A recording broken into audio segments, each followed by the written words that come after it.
welcome back to my YouTube channel. Welcome back to my walkthrough, my podcast, my Monday Night Raw review.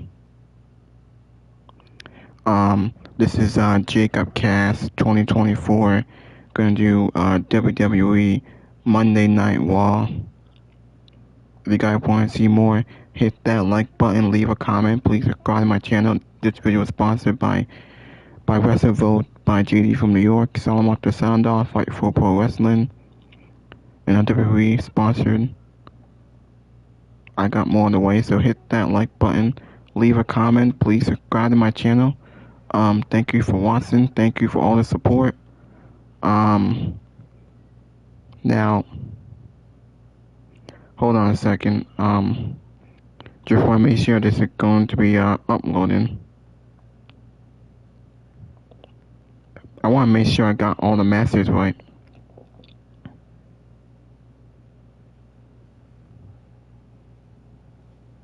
Hold on a second. Now this will be like an hour-long live stream. We're going to talk about Monday Night Raw. We'll talk about the news and rumors. And we'll talk about...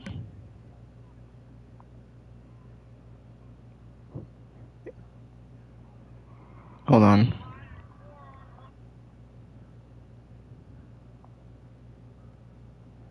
Alright.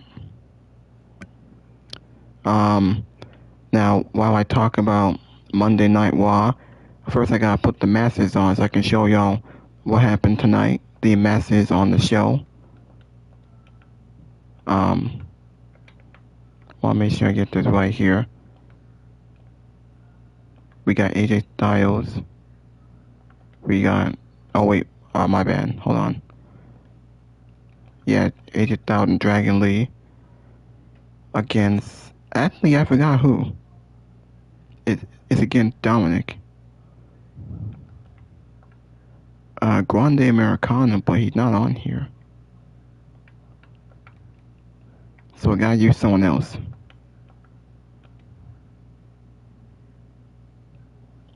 Alright. Now let me go back to... Actually, wait, hold on.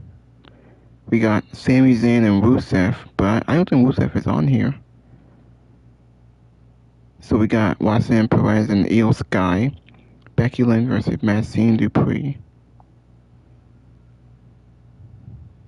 Alright, now let me put that mess on here.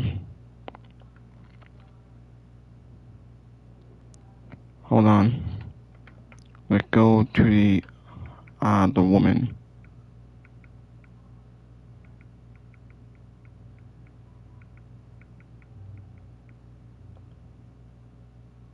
I forgot.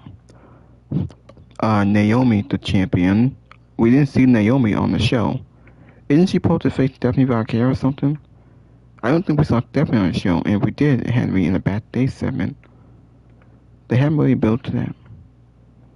I think they've forgotten.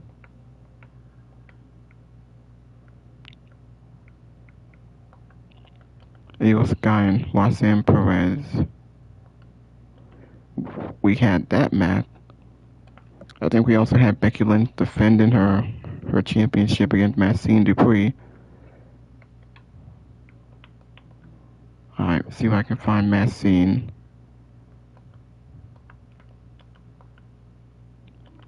I believe they said it was for the title. Now let's see what else can we find. Alright, hold on. Punk is not happy. Yet another main event. CM Punk now had an LA Knight problem. They put not end well. Now before we get into the news and rumors and we talk about Karrion, Kross, and Scarlett possibly leaving the company, their contract being up, they exit the company. I watched the documentary that they released on the YouTube channel earlier today. We will go to that. I'll let some of my friends talk about it. Some of my podcasters, JD and Solomon, and Fight Force talk about it. Now let me go and hold on. I'm trying to find. I have to wait for somebody to get uploaded here. Some of the masses here. Now, Monday Night Raw opened up with CM Punk. He promised it to break Seth Rollins' legs. We saw Paul Heyman and his group, now called The Vision, him, Bronson Reed, and Braun Breaker. LA Knight came out, and they wanted a title shot, so Adam Pearce announced that there will be a tag team match, CM Punk and LA Knight. Again, Braun Breaker and Bronson Reed, The Vision. Then them teaming up. After that, we had Dominic Mysterio and Grande Americano defeated AJ Styles and Dragon Lee. They got one over on the baby faces. The feud will continue between Dominic and AJ, probably in Clash of the Castle. We also got Sami Zayn versus Rusev. The match ended in a DQ, thanks to the MFT, the bootleg bloodline. I don't know what to do on the Monday Night Raw. I don't know why Solo's on this. It looks like we might get Solo and Sami Zayn for the US title. Even though Sami Zayn is on Raw, but he came to SmackDown and he came out and challenged Solo and beat him clean. He overcame the bloodline. Then they came out here tonight and they attacked them. While they attacked them, Sheamus and Rusev, they changed into a brawl, so they're going to continue. We're going to get another rematch with those two. Roxanne Perez versus Io Sky. Roxanne defeated Io Sky. She tricked the Kabuki Warriors into making... Well, suppose he got one over on them. See, she beat Roxanne. It was supposed to be Naomi, but Naomi wasn't on the show. I'm hearing that Naomi might be stripped of her title. Is she playing injured or something? We just don't know. But there was no Naomi, so she didn't defend her title. We got Roxanne, Io Sky.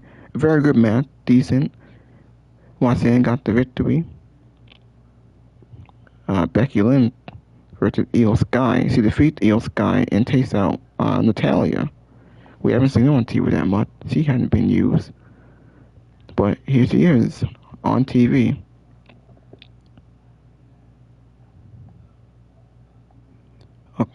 Okay.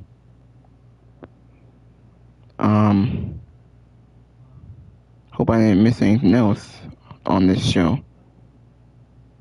Now the main event, we got Seth Rollins and LA Knight versus Braun Breaker and Bronson Reed. The match ended in a DQ because Rollins got involved, caused the DQ. Adam Pearce came out and said that Rollins will defend it at Clash in Paris in a fatal four-way against Punk, Knight, and Jey Uso in a fatal four-way for Clash in Paris. Now, where will Roman fit in? We don't know. I heard that Roman Reigns is going to be coming back next week. If he gets involved, is it going to be a fatal five-way? Or we could get him and Bronson Reed, since Bronson Reed took his sneakers. Bronson Reed came out there earlier in the show and held both sneakers that he took from Roman Reigns throughout 2 weeks. So we could look at that. Is Grande Americano joining Judgment Day? I hope not. We called Seth Rollins old. We had a Birthday 7. We also had Dirty Dom steel plate and mask. So we did what Grande Americano did, aka Ludwig Kaiser. Alright. Get into my podcasters here.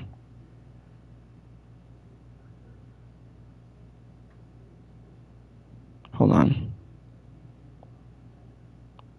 Alright. My role put in the main event. I think there were 4 masters on this show.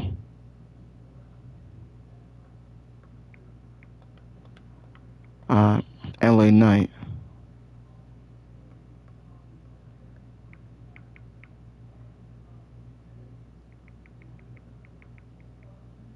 God damn it. Damn. I gotta put LA Knight in this show again. Jeez.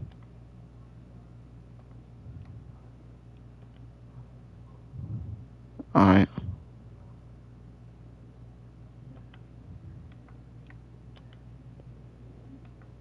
Alright.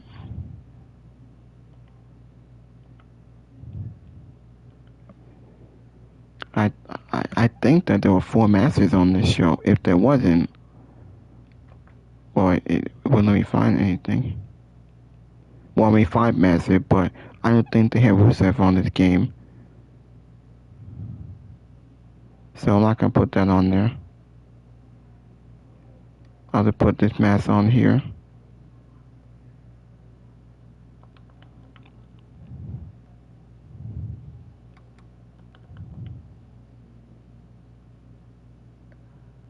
And Bronson Reed.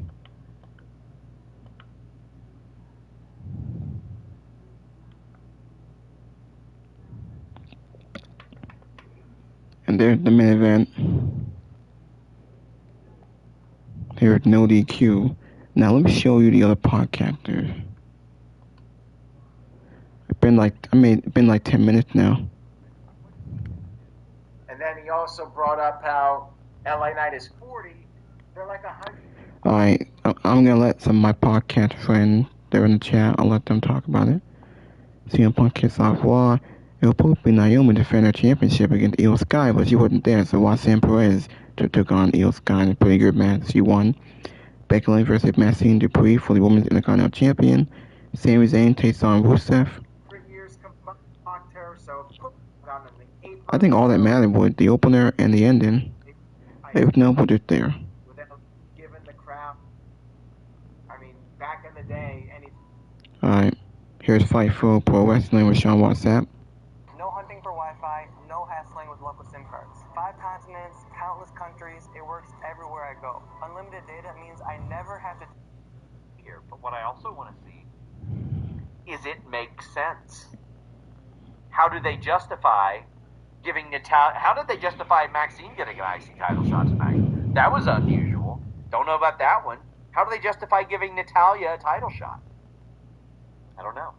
But I'm hopeful that she gets a match. A good match. Give her 8 to 10. Bayley vignette. This kicked ass. Dave Koss says, intriguing Bayley vignette. She has a long leash with me creatively, so whatever this is, I'm into it. Broken Bayley, did you dig it? I loved. They are not.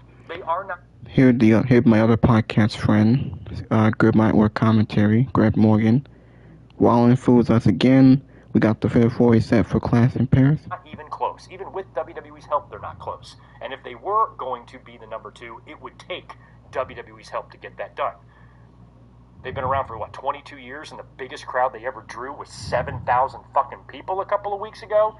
Jesus Christ, there is no comparison. AEW will never reach the heights that WWE is. Creative. He might start his own company. As smart as he is, I would think they would keep him on purpose out of sheer principle because of how much he loves WWE and because of how smart he is. You don't want someone like that going to AEW. Tony Khan picks him up, that's his head writer. Man, if Tony Khan picks up Killer Kross, that should be his head writer right there. Temple with Io Sky. I remember that gauntlet main event tonight. It was CM Punk and LA Knight. Yeah, another main event barred by a lazy DQ finish. I agree with that. Taking on Braun Breaker and Bronson Reed. And I don't want to sit here and tell you that I expected that there would be a clean finish in this main event. I mean, it would be nice, right? It's always nice to get a clean finish. But I can't really sit here and tell you that I was expecting one.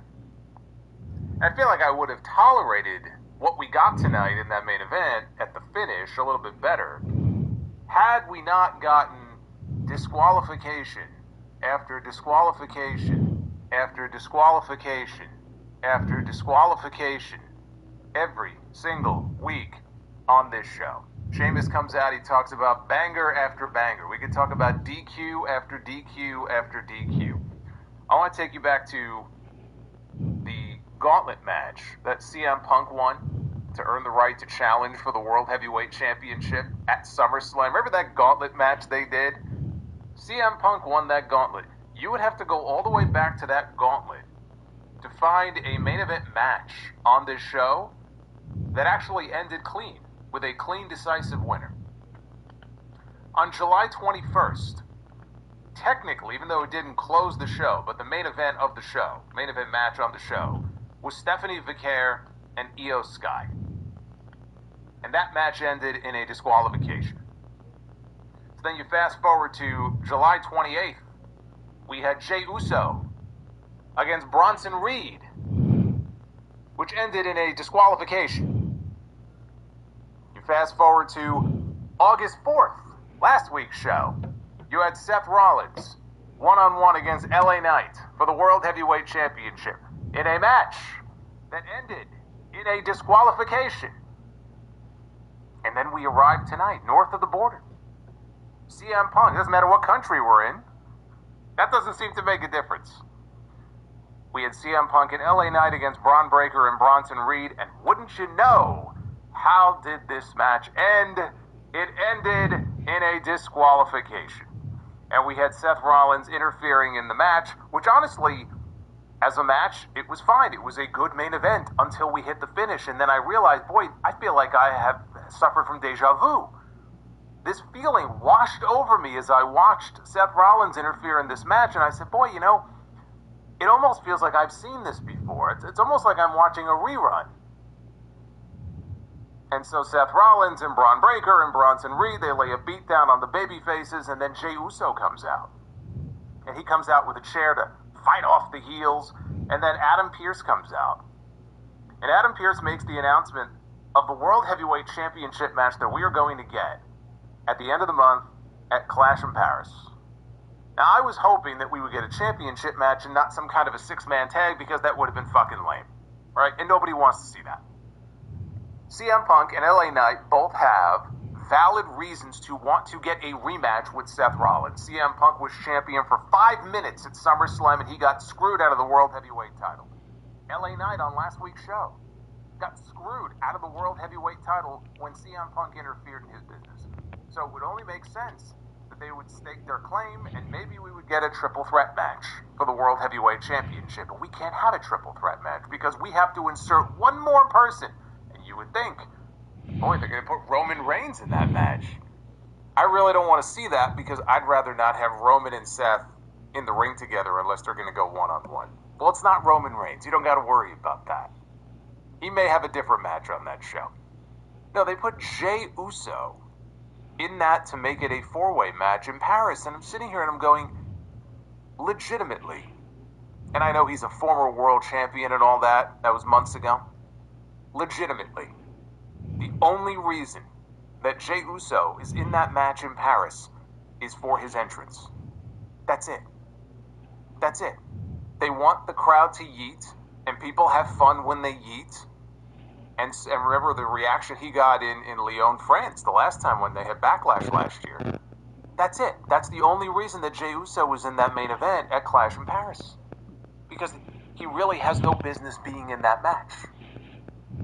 But everybody, you know, is going to go yeet, and so he's got himself a world championship match, and now we have a fatal four-way on that show. So that is official. And as far as what Roman Reigns is going to be doing, look, the thing with Roman Reigns is that he's being advertised, locally anyway, in Philadelphia for Raw next week. And he's being advertised for the show the following week. On the 25th, they're going to be in the UK. They're going to be in Birmingham. So, unless he's there for a dark match, he's going to be back on Raw next week.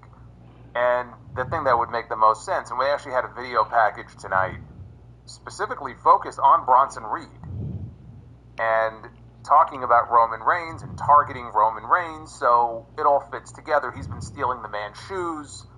Roman Reigns against Bronson Reed feels like the match for Clash in Paris. Now, if they wanted to hold off and push that match off for Perth, because Roman's gone all of September. That's when he's filming Street Fighter. He's not leaving yet.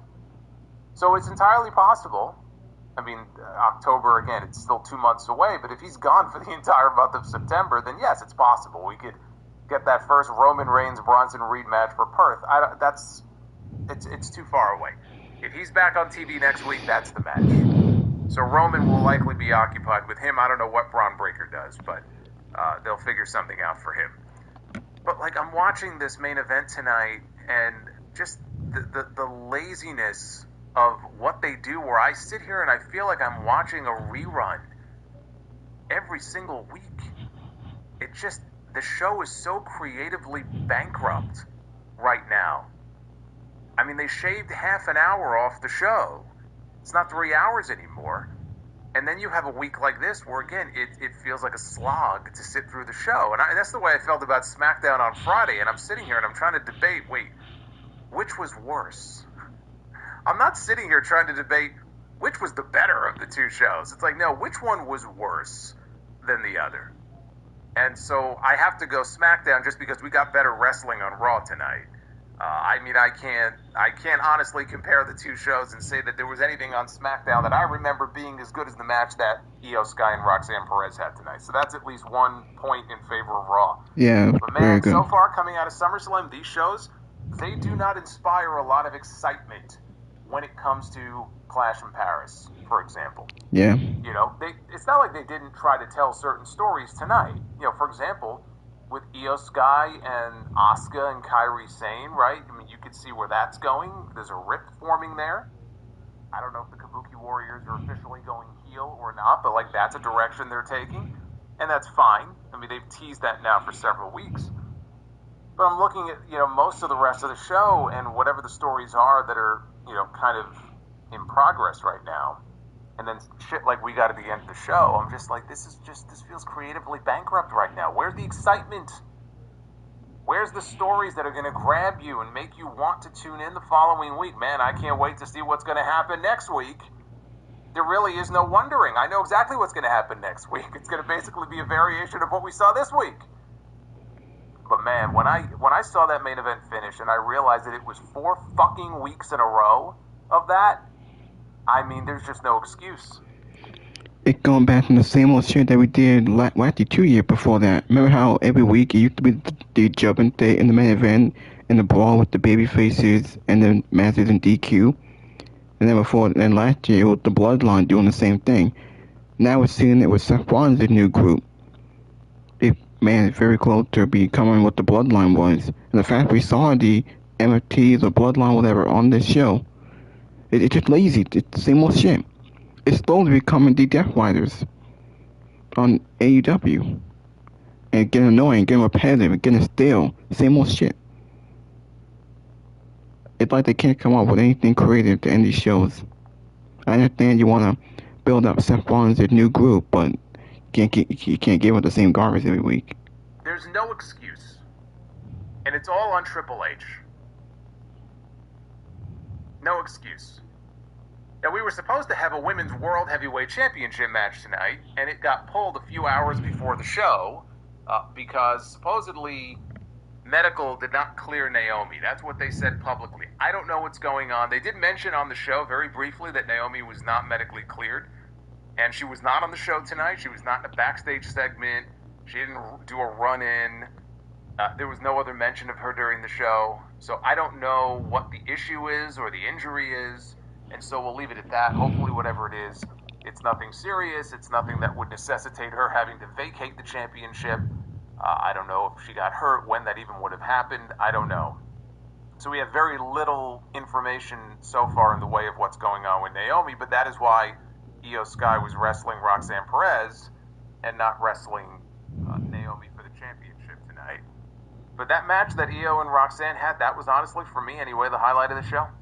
It was. And credit to Roxanne, she was great in the match, but crowd was super into Io, again, which is great to see, even though she's out of the world title picture right now. I mean, she was supposed to get a world championship match, but she's not really in the world title scene at the moment. Hopefully that momentum will carry over. But yeah, when this show was over, I was just like, what are we doing here? What are we doing here? This is not great TV. It's not. And the main event finishes over and over again. Something has to be done, okay? Change it up. I'm begging you, please, for the love of God. Just change it up. This is your Raw and Netflix review. It's Monday night, August 11th, 2025. I am the Solid Monster. Like and subscribe. The reason that she was pulled from the show, but even in the near term, you know, it's something that I think is easy to forget sometimes on the women's side, which is that you do get to a certain age where you're going to want to settle down and start a family if that is a goal of yours. And yeah, the guys don't have to worry about that because, hey, could be fucking 40 years old, 45 years old. They could be wrestling into their 50s. It doesn't matter. But for the women who want to have kids and start a family, yeah. I mean, it is a consideration, and Naomi is on record as saying that is something she would like to do. So I don't know that that has anything to do with this, but I guess we'll find out soon enough, won't we? We don't know what we don't know. But the show opened tonight with Michael Cole and Corey Graves. They were at ringside. They announced that Naomi was not medically cleared, and so the Women's World Championship match that they advertised for tonight was in fact not going to happen. It was canceled.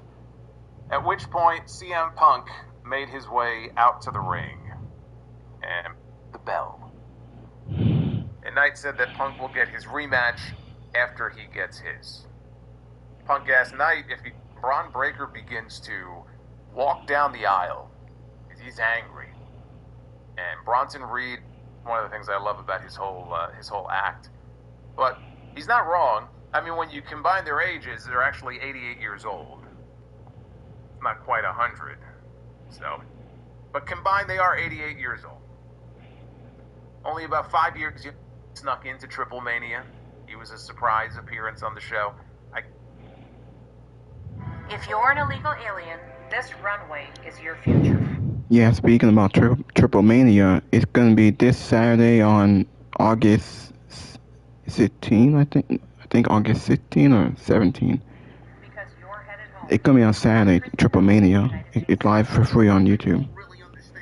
Alright, now let's go into JD from New York. JD from New York will give his thoughts. He's in my super chat. Let's go into his review.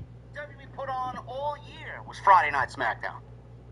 An absolute colossal waste of 2 hours. Exactly. Thank God they got back somewhat on the right track tonight. I enjoyed the in-ring aspect of tonight's Monday Night Raw. I thought tonight's Raw was a very good in-ring product. Io Sky and Roxanne Perez, I thought they had a great TV match. I thought they both had a very good night. Sami Zayn and Rusev, I enjoyed what they did.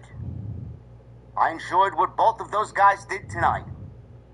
Tag team match in the main event. Can they coexist? Pow! One of those deals. CM Punk and LA Knight, after last week's debacle of a main event, where CM Punk cost LA Knight the World Heavyweight Championship, they tried to coexist tonight as tag team partners against the Shula Fala and the Tribal Thief himself, Bronson Reed and Braun Breaker. I thought that was a good TV match as well. We got some decent in-ring action tonight. Can't really take away from the in-ring. And I thought WWE told some decent stories tonight as far as what's going on heading into Clash in Paris. We got the main event for Clash in Paris already set. Now, last week we discussed that it could be one of three options.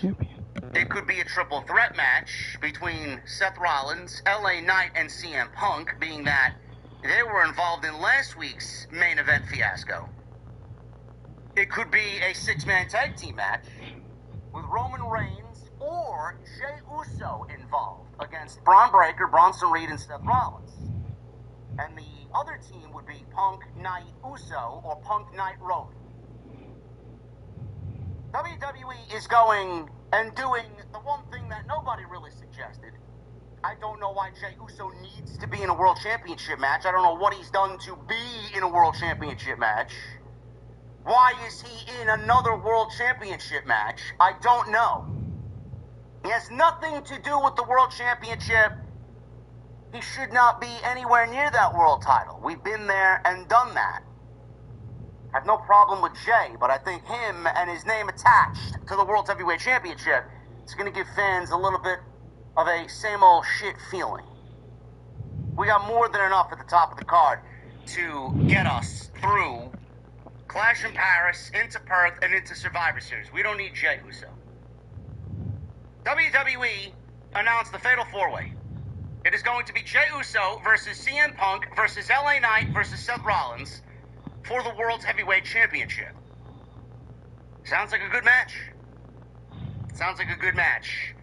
Should be a great main event. And I'm assuming that Uso is there to take the pin. Just looking at the competitors in the match, I would say that is what's probably going to happen. Punk is not going to get pinned, and LA Knight is not going to get pinned, because why would they do that? I feel like Uso's there to take the pinfall. Where Roman Reigns fits into all this, because they wrote him off television. Now, I mentioned a week and a half ago that the latest report was Roman Reigns is not going to begin filming for his upcoming role as Akuma in Street Fighter until September. I seemingly had thrown this out there a couple weeks ago on this very platform here on Monday night, and I do feel like when he does that, he'll take the month of September off, and we'll go and get him included in Clash in Paris.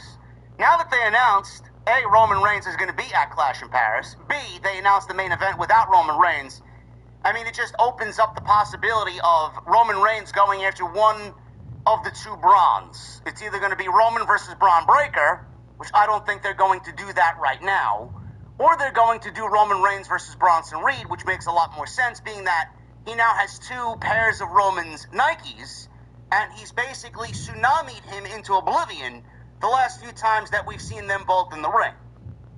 So I'm leaning towards Roman Reigns versus Bronson Reed at Clash in Paris. It's pretty much making for a decent fucking card on August 31st. Just looking at what we've been given so far. Fatal 4-way for the World Heavyweight Championship. Cody Rhodes versus Drew McIntyre for the WWE Championship. John Cena versus Logan Paul. We'll probably get Roman Reigns versus Bronson Reed. We'll probably get Becky Lynch versus Nikki Bella. If Naomi is back in time, which I'm assuming she will, it will be Naomi defending her championship against Stephanie Becker. We could be looking at Rhea Ripley and Io Sky versus Asuka and Kairi Sane. And maybe Sami Zayn versus Solo Sikoa for the United States Championship. What? They're both on two different shows? Yeah, I guess WWE doesn't care. I don't know what to fucking tell you. You would think Sami Zayn's a SmackDown guy. Apparently, he's going after the United States Championship. I don't know. Clash in Paris is looking like a very, very good show. And I think WWE did a decent enough job to push us forward here. It's already August 11th. We have 3 more weeks to go here. I think WWE's done a very good job of building this card and piecing this puzzle together. The biggest thing that happened on tonight's show, honestly, outside of the main event, which resulted in yet another Monday night going off the air with a disqualification finish. They can't book the ending of this show to be fresh, different, and new to save their lives. It's always the same ending to this show. There's always a beatdown. There's always a 3-on-2 beatdown or a 2-on-1 beatdown. There's always somebody causing a disqualification. I hate it. There's no clear winners anymore. They just go right to a DQ. It's all right if people lose, bro. It's all right if people lose. I don't understand why they just go right to a DQ. The biggest takeaway tonight was the continuation of last week's Fallout. CM Punk didn't say anything last week, and that was the Fallout show coming out of SummerSlam at MetLife Stadium in New Jersey. CM Punk got robbed at SummerSlam. You would think that immediately he had words to say to Seth Rollins, being that Rollins pulled off the ruse of the century. He didn't say anything. Rollins cashed in. Punk showed up. They made a match with LA Knight and Seth Rollins in the main event last week. Punk decided to just get at Rollins in that main event and cause a DQ. This week he had something to say, though. But as soon as he started talking, LA Knight comes out and basically gives CM Punk a piece of his mind, because what Punk did last week was ruin LA Knight's chance at the World Heavyweight Championship. I thought their on-screen chemistry was great. This was the second time I would say that I think we've seen CM Punk and LA Knight on the same screen, on the same show. I thought their on-screen chemistry was really, really good.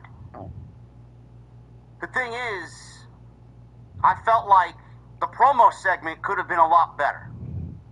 And what I mean is, Punk is one of the best promos ever. LA Knight is a great promo. I honestly feel like, and I don't know if I'm the only one feeling this way, but as I was watching, I felt like they didn't really want to go too hard on one another because they are both baby faces. And at times I felt like Punk wanted to say something, but he held back. And LA Knight wanted to say something, but he held back. And I know if they were going out there all guns blazing, no handcuffs, no restrictions, I think they'd bury each other in the most entertaining way that we've seen in many, many, many months between two guys on the microphone. What resulted in great on-screen chemistry also resulted in them holding back, and it almost came off as if they were forgetting some of their lines, or they were trying to remember what they had to say, or maybe they didn't want to say what they wanted to say, and they tried to revert in the moment, on the spot, to something else, and it didn't really translate as well as it should have, at least from my point of view. But what we got was a tag team match that was made in the beginning of the show that took place at the end of the show, so they got from point A to point B. I don't have a problem with the main event.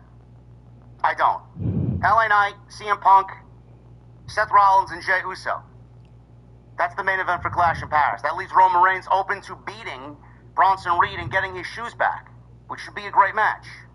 It all makes sense. WWE is slow dripping this feud and these tensions between the baby faces and the heels because we have to get through Paris. We obviously then have Braun Breaker and Roman Reigns still on the horizon. They're saving that for when, I don't know. We'll get through Paris. Apparently, there's another PLE that's taking place on September 20th, the same day as AEW All Out. Now, I don't know what that is. According to Post Wrestling, supposedly, WWE is scheduled to be giving us another PLE on September 20th, which I don't really understand why. Clash in Paris is taking place on August 31st, and now we're going into another PLE on September 20th, legitimately less than 3 weeks before Clash in Paris is over. Why are we bunching these shows together? We don't know what exists in September, but they're trying to get us through Paris, into whatever that show is, if that's really the deal, into Perth, and then into Survivor Series, where War Games will be contested. And you can see what the War Games teams are going to look like. Will they remain the same? I don't know. Jey Uso, Roman Reigns, LA Knight, CM Punk. Is there going to be a fifth on the babyface side? Might be Sami Zayn against The Vision. Seth Rollins, Bronson Reed, Braun Breaker. Who joins that faction? Who joins that fight? The fight alongside the heels for War Games. That's going to come at a later date. We'll discuss that when we get closer to Survivor Series. But you see that the makeup of all this and the centerpiece of their television is this angle and this faction. The baby faces and the heels, they're all set. We got another cast of characters to potentially add, but WWE is going to slow burn this. The thing is, we got so many weeks in between these PLEs that WWE constantly gives us the same ending to these shows, and it doesn't come off as important. They don't leave you with a great cliffhanger. Where is the cliffhanger to these weekly shows? Where is that, oh man, I can't wait to watch what happens next week? It's the same thing every single week. The heels get the beatdown on the baby faces, and they go off the air with the heel champion holding up the championship to a chorus of boos. We'll see you next week. Or Roman Reigns comes back after they write him off television for 2 or 3 weeks to make his momentous, heroic return to save the baby faces from yet another beatdown. How many times have we seen that? Well, the baby faces go off the air and they chase the heels away, and they stand tall for one night as the show goes off the air. It's the same shit. In none of these instances, in none of these stories, is there a reason to get excited about next week's show? Where are the consequences? Where is the cliffhanger? Where is the drama? They don't give a shit. Let me do as little as possible. Let me do as much. Let me do as little as I can, and not as much as I need to get us into the PLE, because everybody's going to show up exactly at 8 p.m. next week, and everybody's going to watch the pay-per-view come August 31st.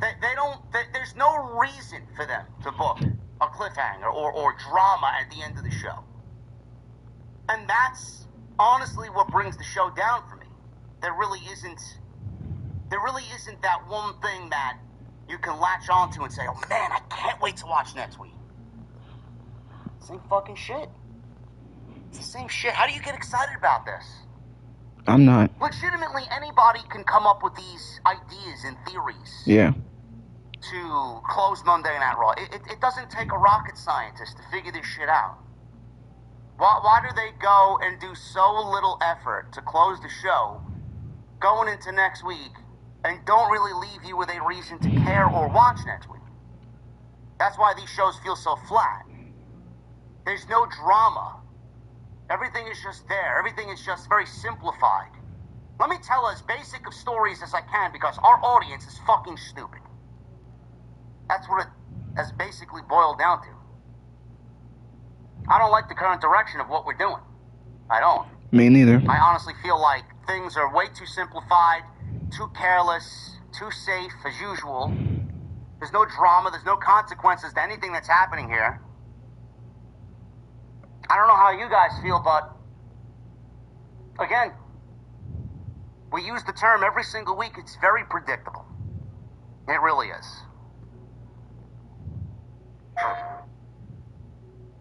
Come on now. What's up, everyone? Tyrese help. Will you? I don't know why. Apparently, she's not medically cleared. I don't know what's occurred with Naomi. I don't know if she's injured. I don't know if she's fallen ill. I don't know. They didn't mention anything about being in a position to strip her of the championship. But I know she was supposed to defend the championship against Io Sky tonight, one-on-one, and they went with Roxanne versus Io and basically played out the same ending that we were going to get in the Naomi match with the Roxanne match. So hopefully she's all right, because I'm very interested to see what they do with Naomi and Stephanie Vaquer going into Clash of Paris. She did earn that right. Stephanie did, winning the Battle Royal at Evolution. So I'm assuming if Naomi is good to go, which I'm assuming she will be, because we didn't really see or hear anything in regards to her status. Nobody made it out to be a big deal. She was just this week not medically cleared. So hopefully everything is all right there. If there's any news, obviously we'll let you know, but as of right now, it is a nothing burger, and we will see what happens going into next week. Speaking of Io, there may be a heel turn for the Kabuki Warriors, which I pitched an idea for Asuka to go heel coming out of the Queen of the Ring final against Jade Cargill. I think that is the right move. I think Asuka needs something different. I think Asuka needs something a little bit different than what she has been doing. If a heel turn with Kairi is the direction, that opens up Io to still maintain her relationship with Rhea, and man, what a match that would be. Kairi and Asuka versus Rhea and Io, tag team match. I could absolutely see something like that occurring. Who knows where that goes on into the future? We'll see what happens, but it looks like WWE may be getting ready to turn Asuka and Kairi into a heel duo. Bayley may be turning heel. We got some glimpses and teases of Bayley maybe sinking deep into depression. She's blaming herself. And when you're down on your luck and you got nothing else to lose, that is the most dangerous individual. Bayley may be going back to being a heel. And if anybody grew up and watched the products with Bayley as a heel coming out of the role model days and the hugger days, you know that Bayley was fucking great as a heel. It took us a little bit to get used to it, but when she settled into what she needed to do, Bayley was a great fucking heel.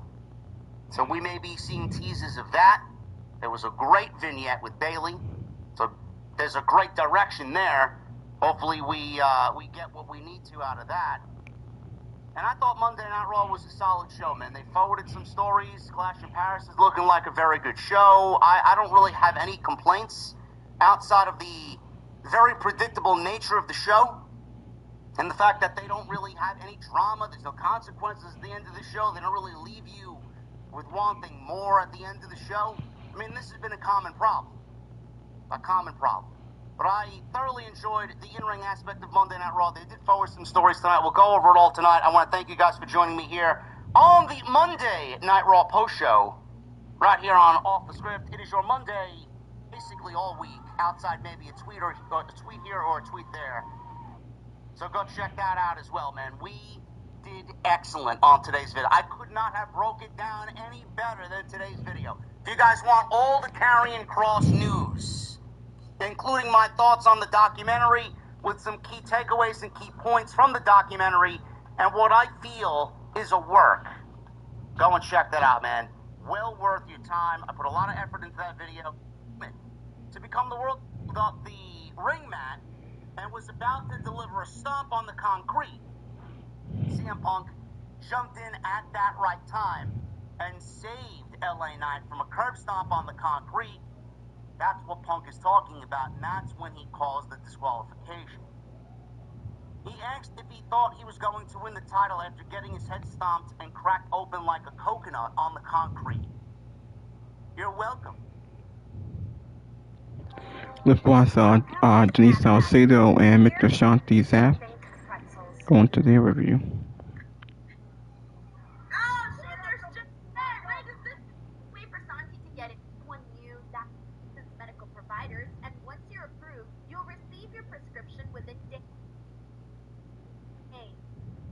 Or not. Because, yeah, I don't even want to, no, we're not going to think that. We're going to put positive thoughts out there, positive vibes, everything's going to be okay, all of that, you know, just, do what... Okay, fine, tell us what is the most expensive... No, it doesn't matter anymore! You know, I was so excited, I was about to go... You know what, I'm going to answer the question, Santi, okay? My most valuable is I have the original Taylor Swift. One knew that was not the case. Given the way that R-Truth spoke about it on social media, given the way that I know how people feel about wrestling media. Trust me, I get it. I know why a lot of people feel the way they feel, but at the end of the day, there was a lot of people that are very credible in this space reporting on this situation and reporting legitimate news, okay?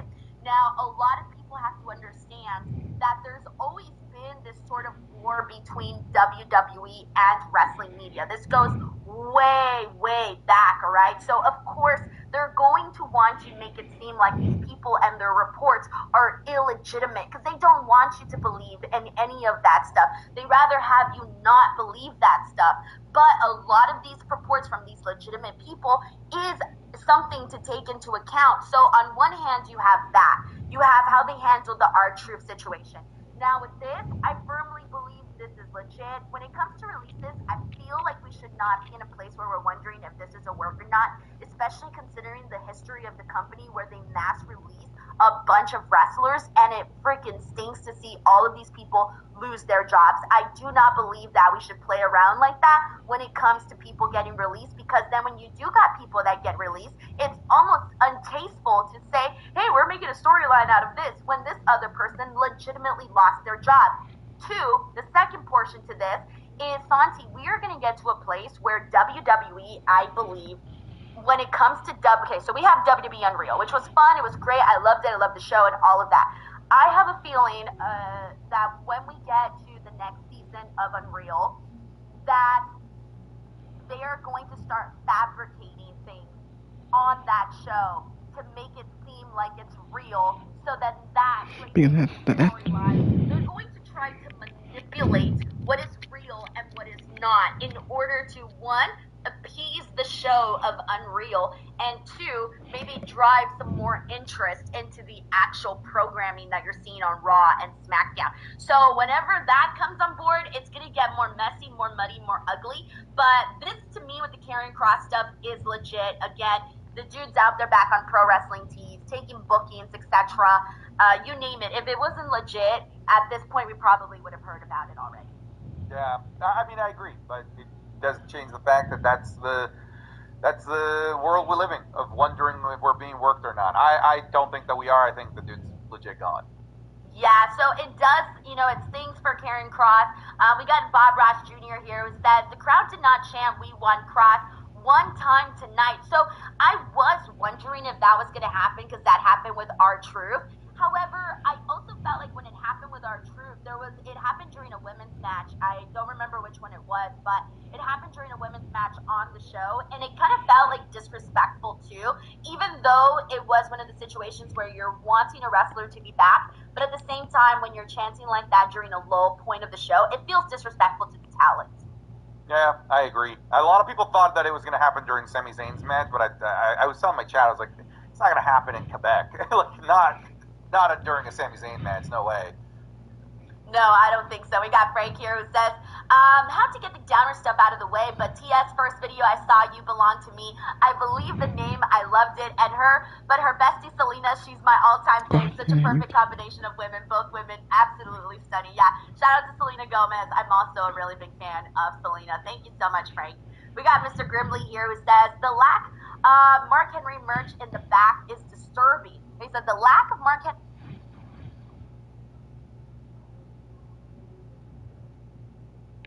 merch in the back is disturbing.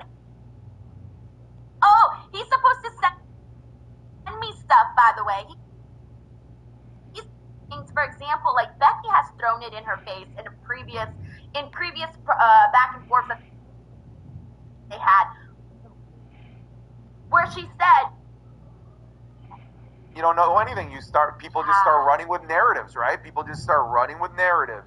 I don't know what it is. I don't want to even make assumptions. I just hope it's not long term. Yeah, man. Jesus. I don't even know what to think, and I guess, well, this is a story. We'll have to wait for some more additional details. But, I mean, yeah, Roxy and Io killed it. I was very glad that they made this match, because I'm like, you cannot not make a match here. You got to have a match for Io. We wanted to see her wrestle, and we did. And then also, by the way, they are now teasing this breakup between her and Asuka and Kairi, where Asuka even pushed freaking Io after the matchup, and then Rhea started to get into her business and started to say like, hey, I don't think you should trust them. And I thought, okay, Rhea, you kind of need to let Io figure this stuff out for herself. But there's an interesting relationship there between Rhea and Io. Yeah, first of all, Rhea, they've known each other way longer than you've known. Air fryer? I do, yeah. Okay, yeah, see, air fryers be solving everything nowadays. Sarah does most of the cooking in the house. Champion, or does she have to relinquish the championship? Yeah, I think if she's around though, I'd rather just a singles match.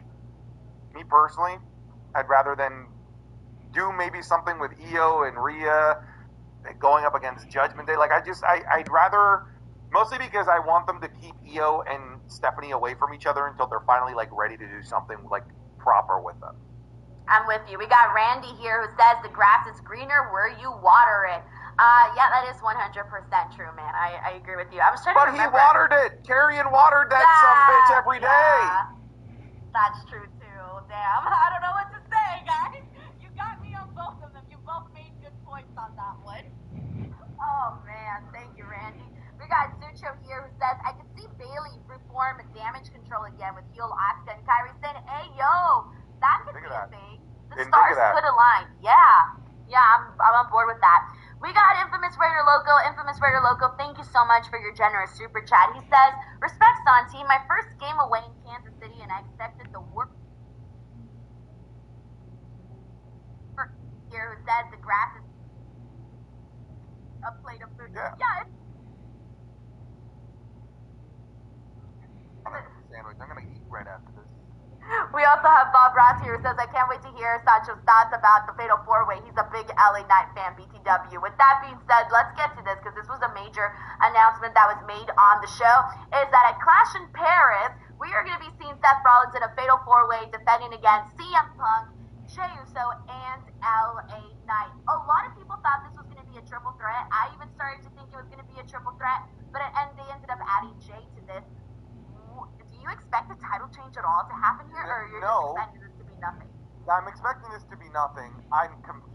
as to why Jay's in this. I don't really get it. I think that he said, I never got my title match. Okay. People often go without getting their title matches back, but I guess, yeah, sure. Add Jey Uso to there. I thought it was going to be Roman, but it looks like now I'm assuming Roman is still being advertised for Clash in Paris, that it's probably going to be Roman versus Bronson Reed. That'd be pretty cool for Bronson if they actually do that. But, yeah, I'm not expecting a title change in this. No way. Like, definitely not. I think if anything, Jay's maybe there to take the pin for Seth Rollins to retain. I thought it was going to be LA Knight taking the pin. See, I don't think so because it looks like out of the 4 guys, 3 of these 4 have a storyline with one another. Jey Uso's the only one that's kind of odd man out at the moment. He doesn't really have a narrative with CM Punk, with LA Knight, nor Seth Rollins. He just sort of feels like he's just sort of there. So once the dust settles, I think that they're probably going to run LA Knight versus Seth or LA Knight versus CM Punk. And I don't think that he can be eating pins for that. At least LA Knight is getting more TV time and a big major. He's involved with big players right now. Yeah, this is what people were waiting for. Been there, done that, Denise. He got his fatal 4-way match at the Royal Rumble with big names, and he was just there. You know, like it's like they're afraid of a proper singles LA Knight feud for the world title. They tried it once with Roman and in Saudi Arabia a couple years ago, and then they've not explored it ever since. I did like the LA Knight CM Punk promo for one reason. CM Punk, thank you. I was so upset when LA Knight was all mad about how CM Punk cost him his match. I was like, bro, he saved your life. Your ass was going to get curb stomped into the freaking cement. Yeah. What is wrong with you? I was living when CM Punk brought that up because I said, thank you. That was the only part I liked, man. Everything else was just there. CM Punk and LA Knight in that opening promo, it's... I'm going to go back and rewatch it, like, to formulate my thoughts a little bit better for like... with El Grande Americano and Dominic getting the win. Anything here that inspired a thought? I'm excited for the match at Triple Mania. Yeah, that's happening, too. Yeah, because people were wondering, like, why would AJ Styles take the pin? Well, those 3 of the 4 guys are in the main event of Triple A's biggest show. Neither one of those 3 can take a pin right now. AJ's the only one. Yeah, that's true. I didn't even think about that. Sami Zayn defeated Rusev via DQ because they had Solo Sikoa get involved in this. There was a backstage segment where Sami Zayn had asked Sheamus not to get involved, and some of us, including myself, thought that there was going to be no involvement. I was actually expecting some sort of real outcome in this match. There was none. It had ended in a DQ, and they are heating up Sheamus and Rusev, and I feel like it's working this week more than it has the previous weeks, but I need to see Sami Zayn get a more, I wanted to see Sami Zayn defeat Rusev Santi, because I want Sami Zayn to, there's been a lot of people speculating that he might win the Rumble, because it's going to be happening in Saudi. I want Sami Zayn to win the Rumble. I want Sami Zayn to become world champion. I'm on that boat. I already bought a ticket. I'm on board. What did you think about MFT attacking Sammy? Where the hell is that? I don't give a fuck about that. I'm gonna be honest with you. Yeah. I don't care about MFT at all. Like, I did not flinch or blink or even move a muscle when they came out. I just thought, them DQ. But is this Sami Zayn going after the U.S. title? Like, what is the purpose of this? Well, because they had the match that happened at SmackDown, so I'm assuming it's just based off of that. That's literally all I've got. I don't want him to go for the U.S. title. I don't want him to be involved with the MFT. Neither do I. Now, the Sheamus and Rusev thing, false count anywhere match. Give it to me in Paris. Yeah, because it's a rematch, another rematch with Sheamus and Rusev. I get why they're feuding. They had some pretty good matches, but it's a rematch. We've seen it every week. Hopefully we have a stipulation and they move on in the feud. Can we move Sheamus to the IC title? Because after the feud's over, we should start talking about Sheamus taking the IC title from Dominic. I can see him beating Dominic. And I don't know what Rusev does. He's not doing anything. He's not getting over. Let's give those guys a PLE. I would just give them a PLE spot. It's 2 Europeans in Europe. Why not? Yeah, I'm with you.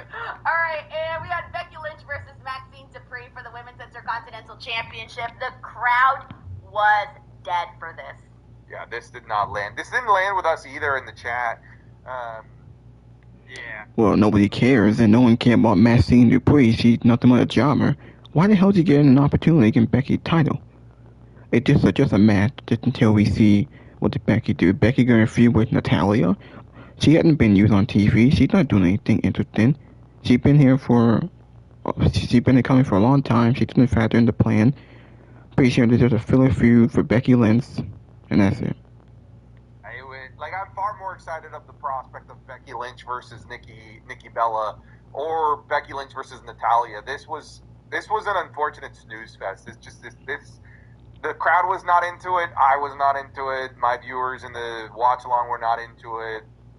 But we're done. We can move on. I think it was one of those things where either it had to be a faster squash, or it should have been funny, and it was kind of neither. It was neither of those. They tried to make it like a properly worked match, and I just don't think that this was what this should have been.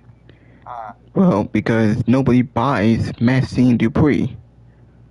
No one buys her. She's nothing but a jobber. I don't know why she's doing Alpha Academy. How's she doing playing? I almost wish this was non-title. Because Becky Lynch eating a pin from Maxine Dupree in a non-title match would have been hilarious. Like oh you my said, god, I making would have it funny. rolled over Santi. I would have Right? out. It gives me vibes of like back in 2003, the Hurricane rolling up The Rock in a match because Stone Cold came out and distracted The Rock, and Hurricane rolls up The Rock. 1, 2, 3, and then Hurricane just like arms up in the air and runs away. They could have done something like that. It's a win that would have helped Maxine, and if anything, would have done wonders at boosting the feud between Nikki and Becky, and would have given it back to Nikki after getting roasted last week, after getting absolutely destroyed. This could have been a fun way for Nikki Bella to get one back on her. Like, you lost to Maxine motherfucking Dupree. She was looking for burns, and poor girl, there was no way to come back from that at all. So, yeah, this would have definitely helped her for sure. Alright, we got a few more super chats, and then we'll wrap things up. We got, Infamous Raider Loco here who says, I'll think of something before our Monday night matchup in Vegas. Hope the post show still on since game starts at 7 West Coast, and let's have fun with it and think of something LFG. Yeah, just a heads up to everybody. I mentioned this on the watch along, but I am going to be out of town next week. So we will not be here next week. But then after that, we'll be back and all good. Thank you, Frank. We got AJ Tripp here said, Santi, you called Riddle crazy, but his chat came true, didn't it? Yeah, there was a guy, I literally called him crazy at the beginning of the Sami Zayn and Rusev match. He goes, I bet MFP gets involved in this. And I'm like, no way. If they did, I was like, what the fuck? Okay, he called that. Yeah, I was going to say, you should be like, head held time, man. I had one right. Yeah, that's cool. So shout out to Riddle. Thank you, AJ. We got JJ Castillo here who says, I really wish WWE didn't fumble John Cena's retirement run because there were so many great opponents he could have faced, but his heel run sailed everything.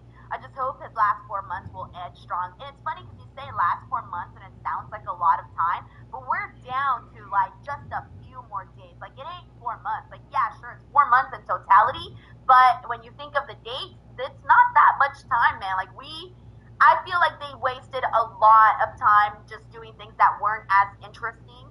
And we did want to see him wrestle so many other people, Santi, like so many other people. Are you starting to get emotional about John Cena's end? I intend on going. I'm already putting aside a little nest egg to see if I can be front row for John Cena's retirement. Have they said exactly when it is? No, it's somewhere in December, but I'm fully intending to be there. Yes, I will be emotional. I'm going to be a glass case of emotion. I can already see it. I just know it. It's going to be like John Cena, 1, 2, 3, whatever happens, they're going to pan to the crowd, and Santi, you're going to be right there crying, and you're going to become crying John Cena guy. Yep. And then Sports Kita's going to run another article on you. Sports Kita. Fuck you, Sports Kita. Who's running that ship over there? WWE streamer. Alright, now let me let's get back into the other podcasters here. Oh, that's it?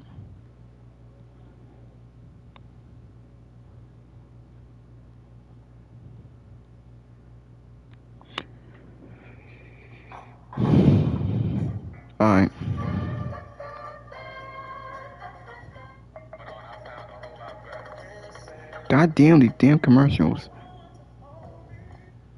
Make him a world champ. That's it, right? What I didn't expect is the massive backlash from that. Of people going, we want truth. We want truth. Every show since he got released. We want truth. We want truth. Made him. They forced their hands to bring him back. He came in, cut his hair, turned into a more serious babyface. I said, make him a world champ. Make him a world champ, right? What did they do with him? What have they done with him? Nothing. Nothing. He's back to being a goofball now. Since John Cena's back to being a babyface.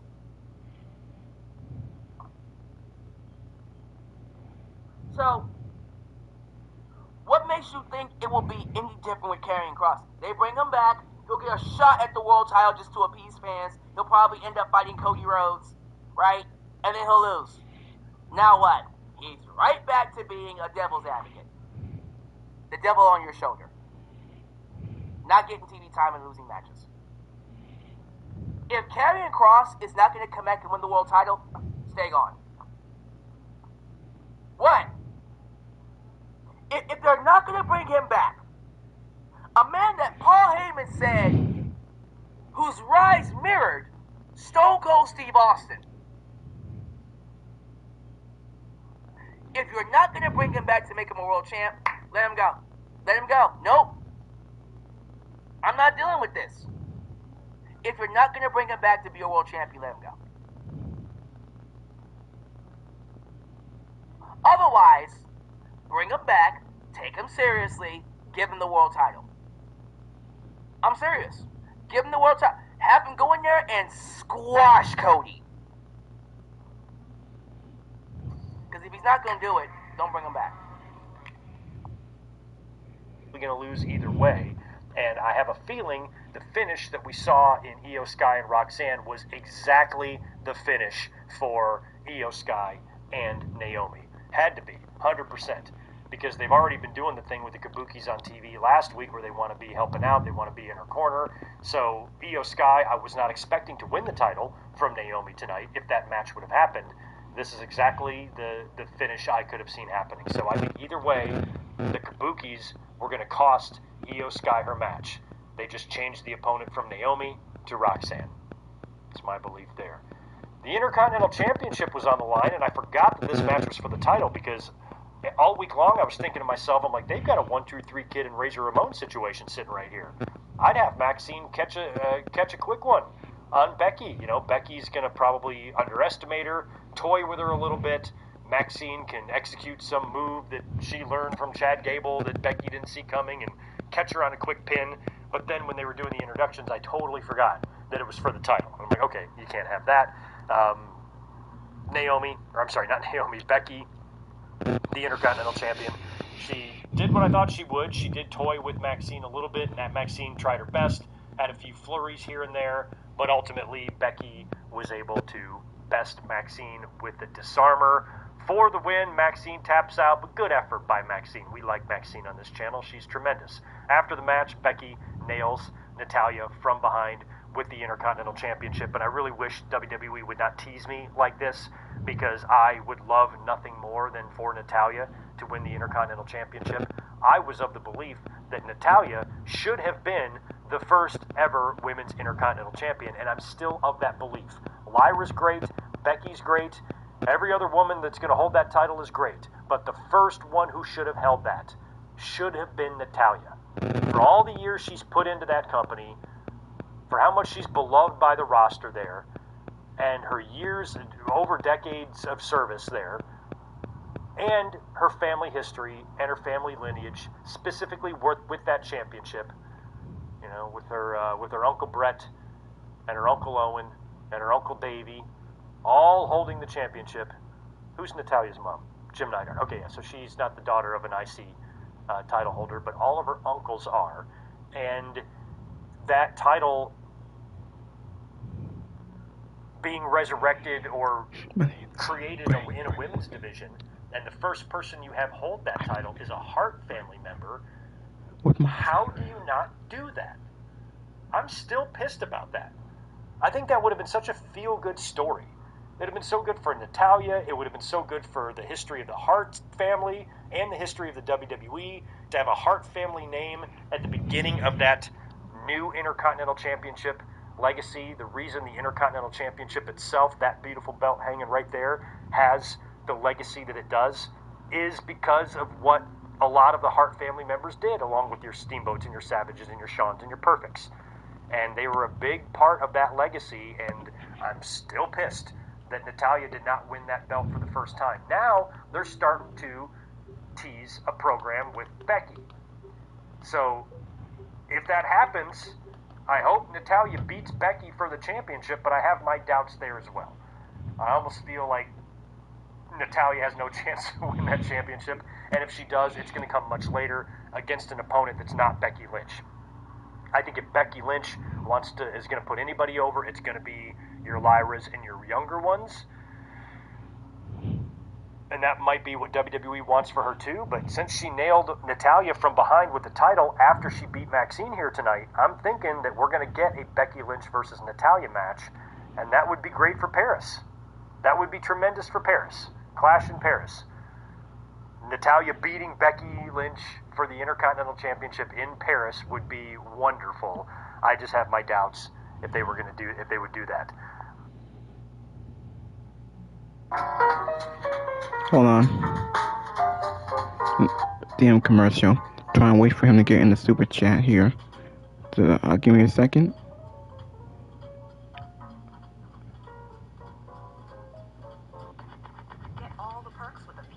God damn these stupid commercials, man. I found out my aunt passed away yesterday. Oh no. My heart was already heavy heading into today, but yesterday broke me. I thank you and the family very much. Well, I'm very sorry to hear that. I think we're all very sorry for your loss. I will wish you a happy, I know it's not very happy for you, but I'll wish you a happy birthday anyway, and hopefully you can take your mind off it for a little bit, but that is awful. I'm very sorry. Let me go back here to this. I did, by the way, you'll be eating, and it'll be one of those moments that they love so much. It's all about moments. So eventually slipped out and hits a very Stephanie Vicaire looking backbreaker for a 2 count. Io goes up top, hits the Asai moonsault, takes out Perez and Roxanne, or Rodriguez rather. Perez and Rodriguez on the outside. Sky went for a moonsault in the ring, but Perez got her knees up. Now, that was what we were looking for. Io, she got a little bit more height on this moonsault, and because Io got more height than distance on the moonsault, the move actually did not look as clean as it should. So when Io got more height than distance, she actually undershot the moonsault, and when Roxanne tried to get her knees up or her feet up, it didn't look like it connected all that much. And on the way down, because Io undershot it, her leg smacked Roxanne in the face on the way down on the moonsault. This was the sloppiest portion of the entire match. So when you go back and watch it, Io got a little bit too much height and not enough distance. If she got the right amount of distance, this would have actually looked very good in execution. So they both stayed down after the mini botch. Rodriguez distracted the referee again, which at this point, Asuka and Kairi ran down to go after Roxanne Perez. They wanted to help Io win the match, even though Io told them, stay in the back, I don't need your help. Perez escaped, and Io almost knocked Asuka off the apron. So she stopped right before she hit Asuka. Perez is behind Io. She shoves Io into Asuka and knocks Asuka off the ring apron and ended up rolling up Io and hooked the tight for the 1, 2, 3. So Roxanne Perez, off of this little mini distraction, because the Kabuki Warriors were out there, took advantage of this because Io didn't want to hurt her friends, rolled up Io from behind and hooked the tights and got the win. Io looked very upset that she lost and upset that she feels that her friends didn't respect her enough to leave her alone. Because if they weren't out there, she could have realistically won this match against Roxanne, and now she lost. Went 16 minutes. I thought this was a very good match. The botch with the moonsault and then this minor clunky finish. Only negative takeaways from this, but I thought what they did here was the best TV match of the entire night.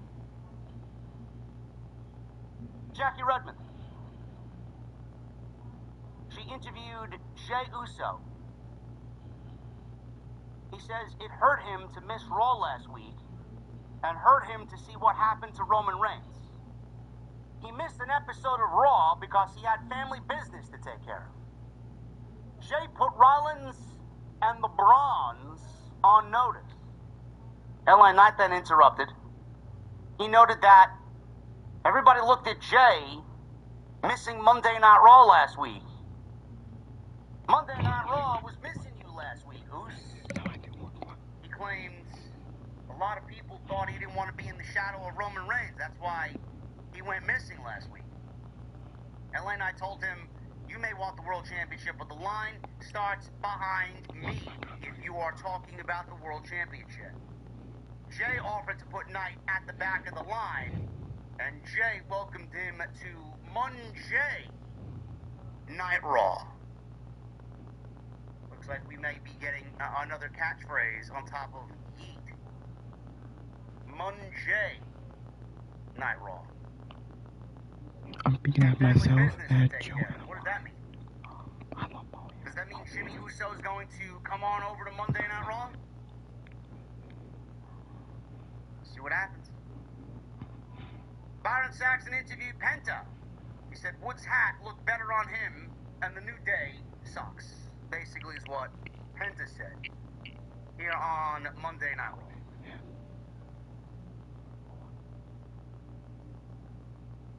Io.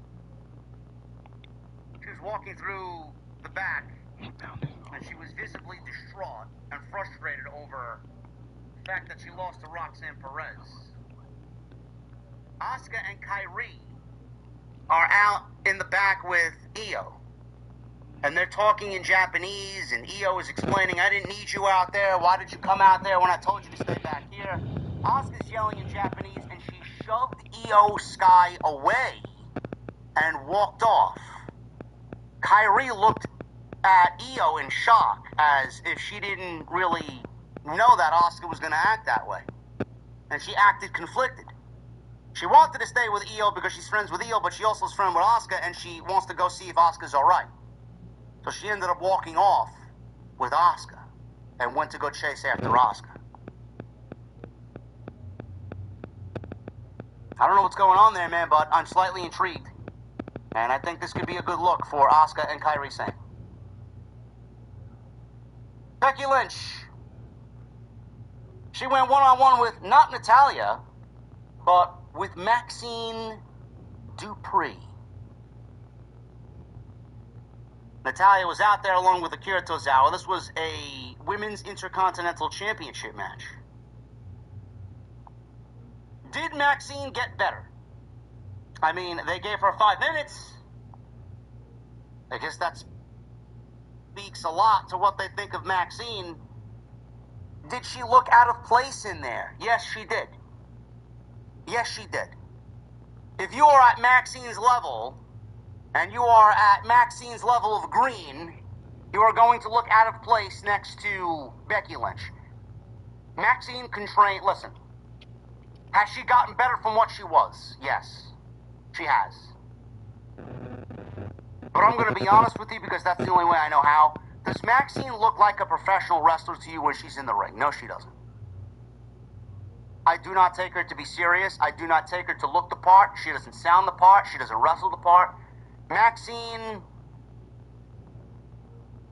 you guys might think differently, but I don't really get a sense that this is going anywhere, no matter how much they want to try. She could be a great valet, though.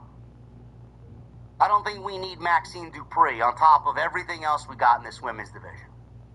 It's just a waste of time. This match went 5 minutes. Not much to really write home about here. It was basically Becky Lynch not wanting to wrestle Natalya and basically wanting to treat Natalya's protege and walk all over her first before she even thinks about giving a title match to Natalya. So Lynch mocked Dupree and told her to get out of the ring. Dupree acted like she might, and Becky Lynch received an arm drag. Lynch took this match over anyway. Well, I think I'll end the video. Thank you for watching. Thank you for all support. I made it long enough. Until next time, hit that like button. Leave a comment. Please subscribe to my channel. Let me know in the comment section below. I talked about Raw. I talked about some of the news and rumors on Karrion, Kross, and Scarlett. I'll see y'all later.